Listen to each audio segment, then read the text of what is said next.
સરદાર વલ્લભભાઈ પટેલની 150મી જન્મજયંતિ નિમિત્તે વડોદરા શહેર પોલીસ દ્વારા રન ફોર યુનિટી દોડ વડોદરા શહેર પોલીસ કમિશનરે ઝંડી આપી દોડ પ્રસ્થાન કરાવી. રાષ્ટ્રીય એકતા દિવસ નિમિત્તે અને સરદાર વલ્લભભાઈ પટેલની 150મી જન્મજયંતિના અવસરે વડાપ્રધાન નરેન્દ્ર મોદી 2 દિવસીય પ્રવાસે કેવડિયા ખાતે ઉપસ્થિત છે. આજે પ્રવાસના બીજા દિવસે વડાપ્રધાન મોદી એકતા પરેડ સહિતના મુખ્ય કાર્યક્રમોનું આયોજન કરવામાં આવ્યું છે. ત્યારે વડોદરા શહેર પોલીસ દ્વારા રન ફોર યુનિટીનું આયોજન કરવામાં આવ્યું હતું. આ દોડમાં વડોદરા શહેર પોલીસ વિભાગના ઉચ્ચ અધિકારીઓ સાથે કર્મચારીઓ અને વડોદરા શહેરની અન્ય સંસ્થાઓ અને નાના બાળકો પણ આ દોડમાં જોડાયા હતા.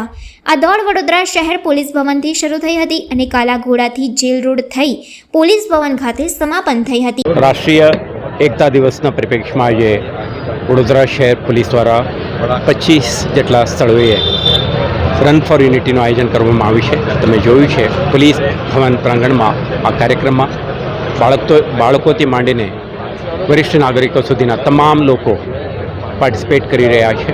ખૂબ ઉત્સાહ અને ઉમંગ સાથે રાષ્ટ્રીય એકતાના સંદેશ ફેલાવવા માટેનો આ પ્રયાસમાં પાર્ટિસિપેટ કરી રહ્યા છે. દરેકને વડોદરા શહેર પોલીસ તરફથી ખૂબ ખૂબ અભિનંદન. અને મને વિશ્વાસ છે દરેક નાગરિક સંકલ્પ થઈને રાષ્ટ્રની વિકાસ અને એક્સેલન્સ માટેની દિશામાં કામ કરે તો આપણા એક ભારત શ્રેષ્ઠ ભારતનું પરિકલ્પના સાકાર થશે અને વિકસિત ભારતનું આપણા જે ધ્યેય છે ત્યાં સુધી પહોંચવું આસાન બની રહેશે. આભાર.